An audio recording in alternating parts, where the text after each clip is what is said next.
The stars around me should have been familiar distant suns. Quiet in their brilliance, but they twisted without warning, like glass shattering in slow motion. A crimson wound ripped open in the void, and before I could steady myself, it pulled me in. My body resisted, but my senses screamed. Light fractured into colors I had never seen. Sounds clawed at me, voices crying, whispering, begging. For the first time in years, I felt small, as though the universe itself was trying to unmake me. I pushed forward, fighting through the storm until the chaos spat me out.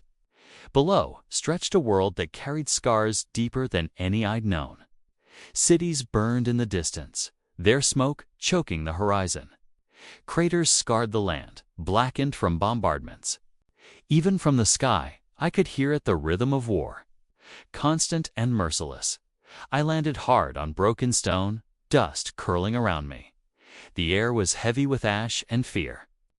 The first faces I saw were hollow-eyed civilians, clutching each other as if expecting me to crush them. They didn't cheer, they didn't smile. They dropped to their knees, trembling, some whispering prayers I couldn't understand. I raised my hands, palms open, my voice gentle. "I'm not here to harm you." But the words felt fragile against the weight of this place. Their fear wasn't just of Mitt, was in their bones, carved by a lifetime of violence. Confusion pressed at me. Where was I? What kind of galaxy could be so scarred? Yet beneath the shock, another feeling surged stronger. Responsibility. If this world was trapped in endless war, then I could not turn away. Whatever this place was, whoever these people were, they deserved protection. Even here. Hope had to mean something. They looked at me as though I had stepped out of some old myth, their faces pale and streaked with soot. Men, women, and children pressed themselves into the ruins, too afraid to stand, too afraid even to breathe. Some whispered words I didn't recognize, prayers shaped by a faith that seemed born out of fear more than hope. And then, all at once, they dropped to their knees. Not in gratitude, this was submission, terror that I might be something more terrible than the things already destroying their world. I wanted to tell them I wasn't a god. I wasn't a spirit or an angel. I was only someone who could help. I crouched low, hands open, voice soft. "Please, don't be afraid. I'm here for you, not against you." For a moment, they only stared, eyes wide, breaths trembling. Then came the sound, an unearthly shriek ripping across the ruins. Creatures burst through the smoke, twisted forms rushing forward with hunger in their movements. I had faced monsters before, but these things carried a different kind of horror. Raw and feral, built only to kill.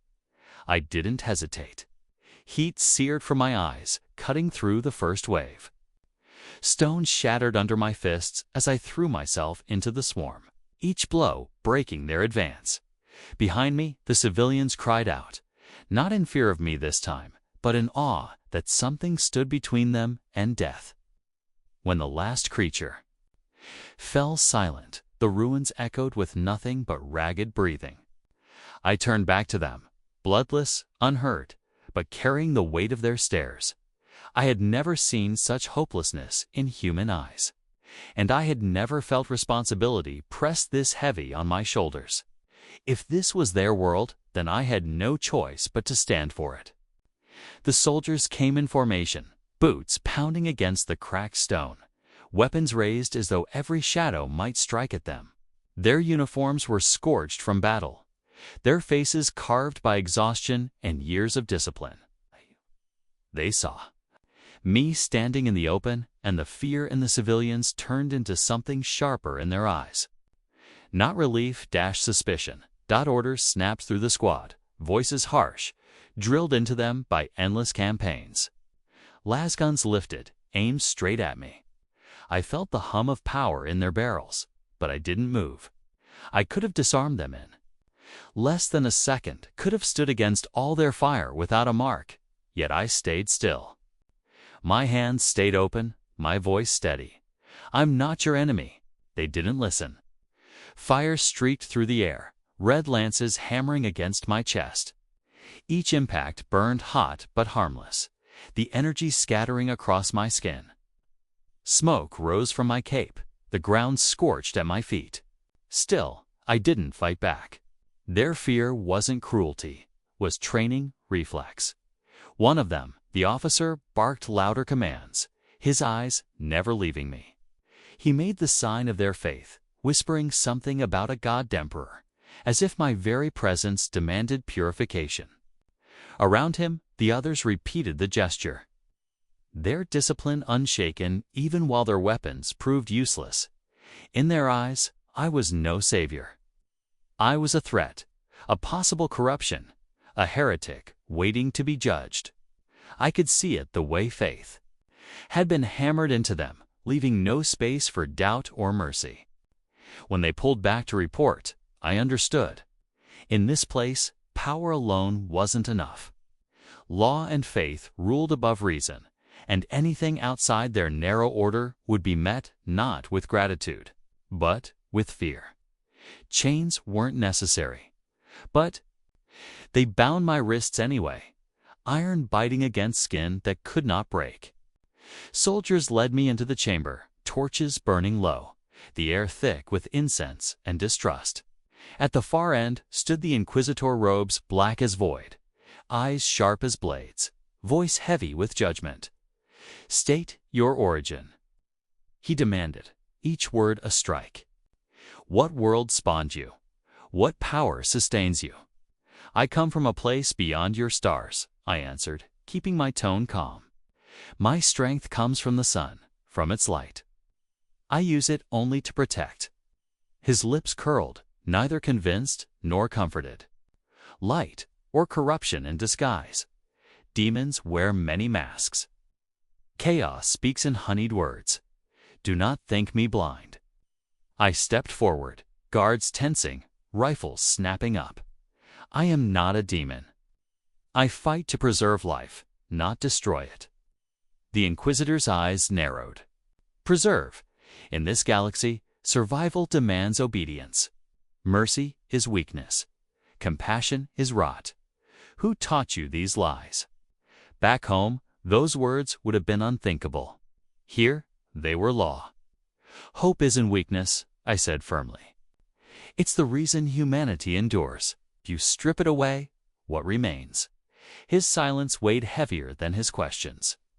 Then, coldly, a tool, perhaps. Or a threat, the Emperor's will alone decides.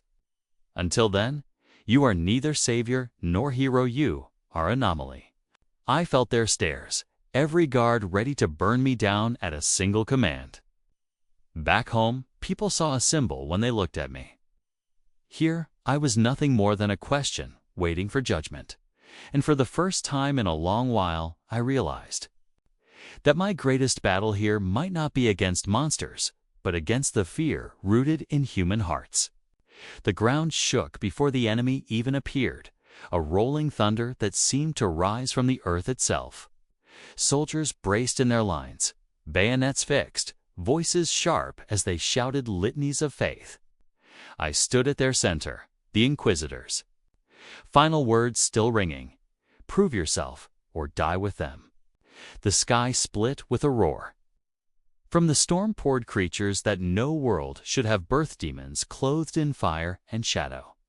Bodies twisting like nightmares given flesh. Their shrieks drowned out the prayers of the guard, and still the soldiers did not break.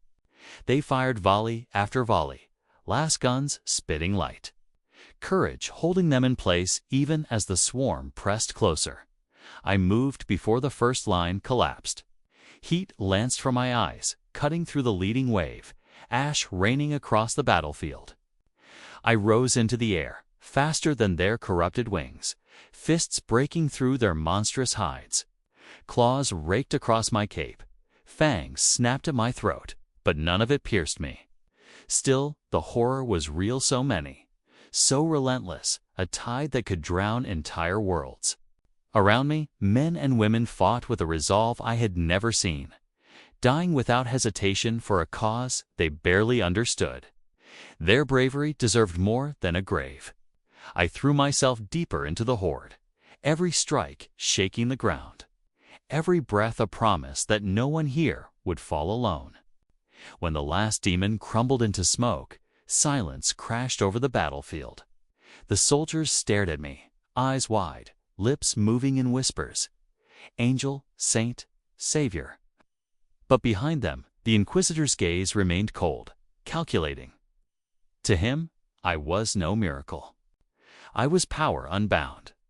And in this galaxy, power without chains was never to be trusted. Whispers followed me wherever I went. At first, they were quiet murmurs passed between soldiers when they thought I couldn't hear. Then louder, bolder, as fear grew stronger than discipline. They spoke of a figure seen beyond the smoke of battle, a shape in the sky that looked like mine. Broad shoulders, a flowing cape, eyes that burned red in the darkness. At night around the campfires, the stories spread. Some swore they saw me, tearing through entire regiments, not with mercy, but with cruelty. Others claimed I stood beside demons, commanding them as though I were their master. Every retelling sharpened the image until it became a certainty. A dark twin who moved like me, who carried my face twisted into something hateful. The soldiers began to look at me differently. Respect turned to unease. Awe became suspicion. Their hands lingered on their weapons even when I saved their lives. To them, the question was no longer if I was a monster, it was when I would reveal myself as one. I tried to dismiss it, to remind myself that lies spread fastest in fear. But in the quiet, the doubt crept in. This universe was wrong, poisoned by endless war and the madness of the warp. I could feel it pressing at me, testing the edges of my will. What if the stories weren't just fear? What if this place was twisting me, reshaping me into something I swore I'd never?